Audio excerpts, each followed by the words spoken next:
Hi, I'm Jenna. I had just turned 32 when I decided to buy my first house. A quaint little place with a cozy backyard, perfect for my two dogs.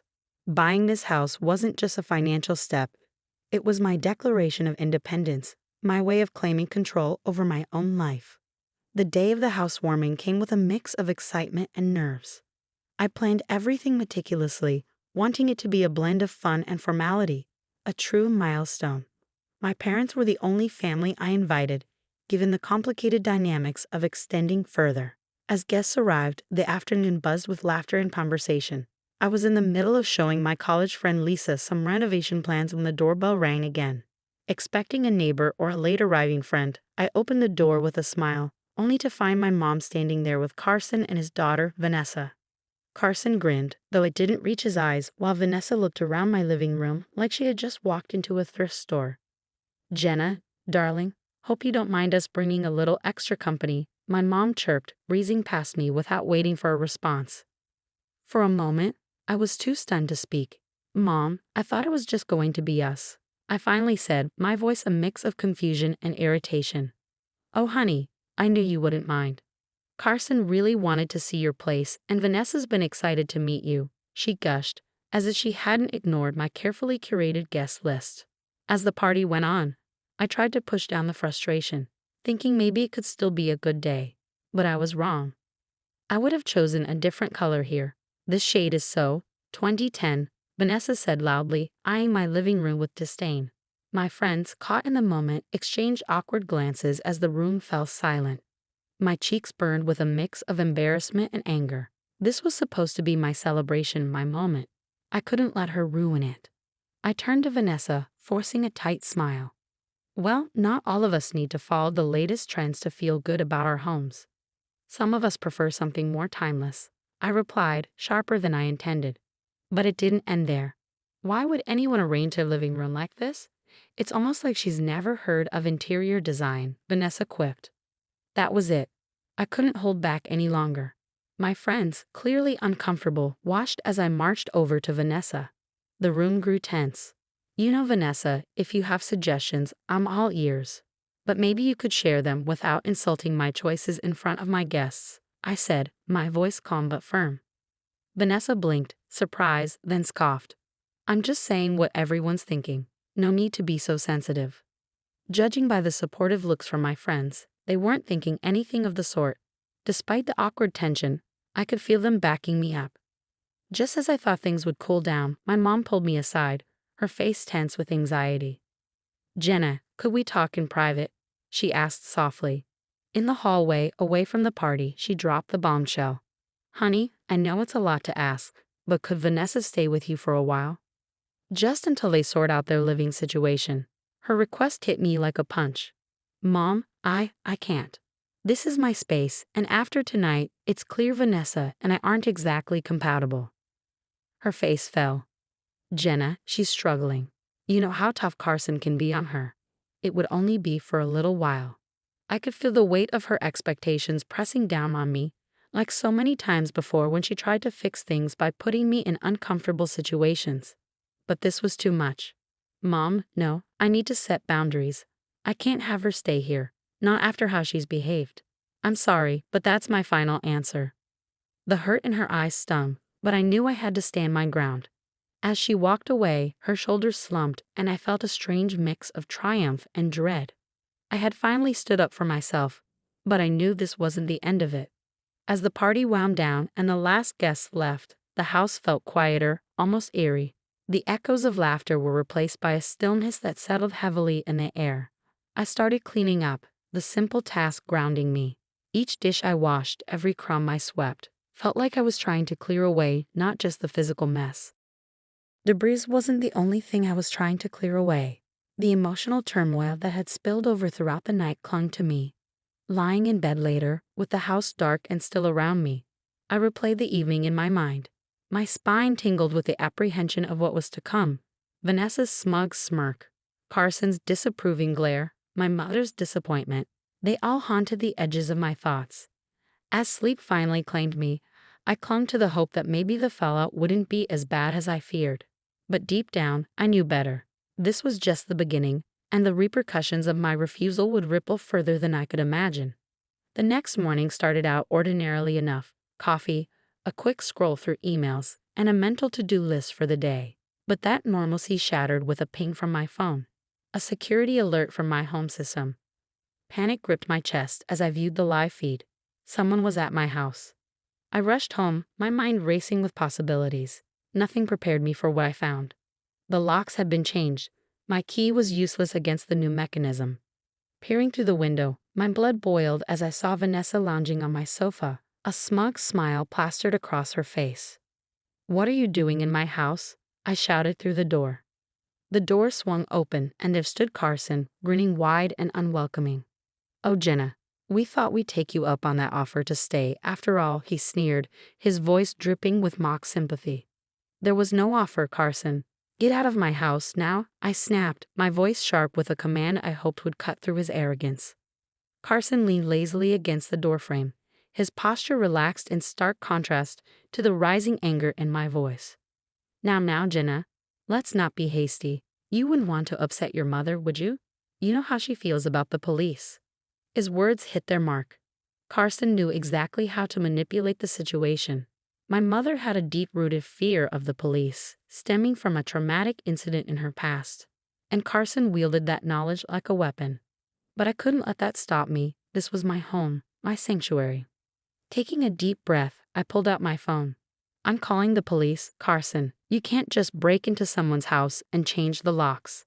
His smirk faltered, uncertainty flickering across his face as I dialed.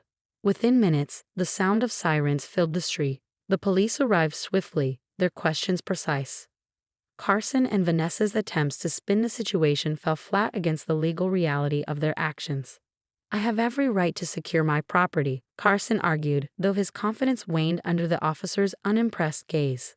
"The locks were changed without permission, and she was not notified," an officer said, making notes in his book. The law was clear. Carson and Vanessa had no leg to stand on.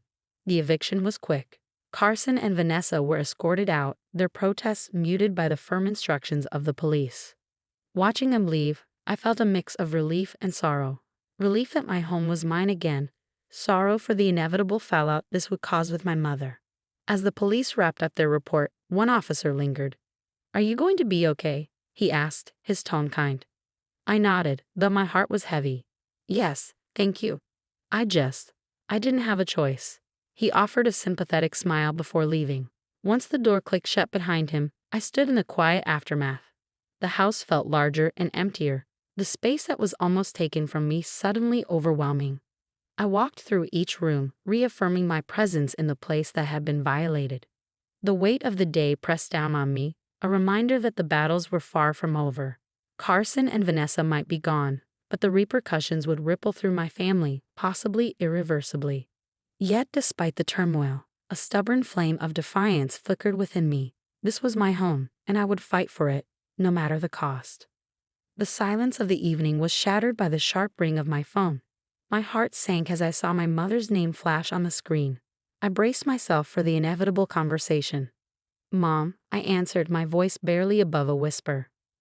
"Jenna," she began, her tone thick with emotion.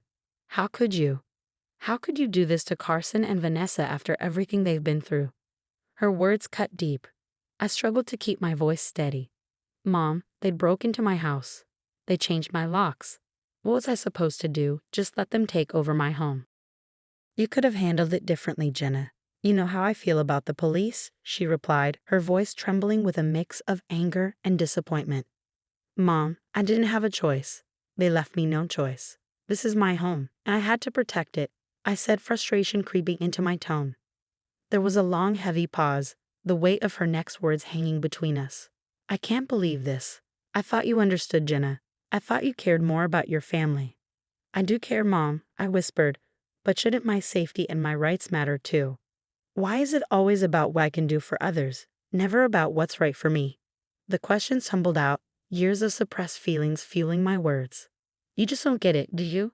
Her voice cracked, laced with a mix of anger and sorrow. "I can't support this. I can't be part of it." My throat tightened. "What are you saying?" I asked, dreading the answer. "I think it's better if we don't talk for a while. I need to think about all this. Her final words cut through the air before she ended the call, leaving behind a silence that felt like a void. The phone slipped from my grasp, clattering to the floor. My mother, my lifelong anchor, had cast me adrift over this. I sank into the couch, the soft fabric offering no comfort. Looking out the window, the night stretched on endlessly, and the once comforting contours of my home now felt alien, reshaped by the day's events. Thoughts swirled in my mind of family loyalty, manipulation, and the personal cost of standing up for myself. Was there another way I could have handled it? A path that wouldn't have led to this rift? As the night drew on, I wrestled with those questions. Manipulation wasn't just about coercion.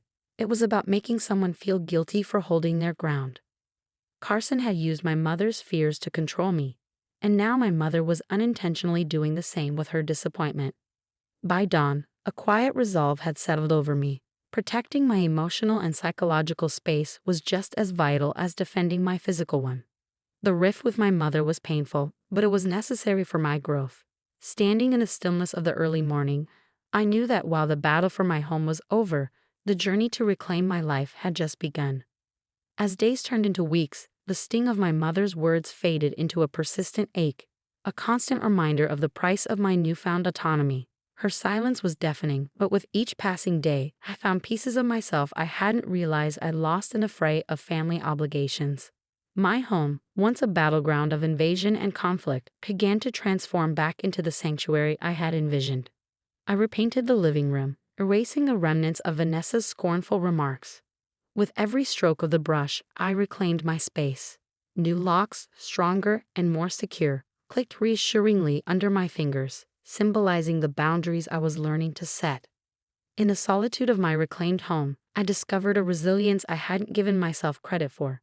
Friends and neighbors, aware of the ordeal, rallied around me. Their support soothed the isolation my family's absence had left behind. Dinners, movie nights, and long walks with those who chose to stay by my side filled my days, reminding me that family isn't only about blood, it's about who stands with you when the ground falls away. The fate of Carson and Vanessa became a distant murmur, their paths diverging from mine in the wake of their eviction. Rumors of their struggles occasionally reached me through mutual acquaintances, but they no longer held sway over my emotions. My focus was on rebuilding, on fortifying the life I chose, rather than the one imposed upon me. One crisp morning, as I stood in my garden planting seeds that would one day bloom into vibrant flowers, I realized this was what true independence felt like.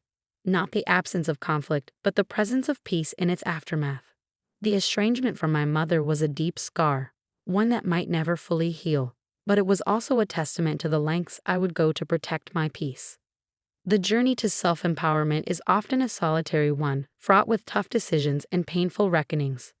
But as I looked around the home I fought to protect, I knew it was worth it. Here, in my home space, I was free to live life on my terms, surrounded by those who respected and supported my boundaries. This wasn't just a house, it was my declaration of independence.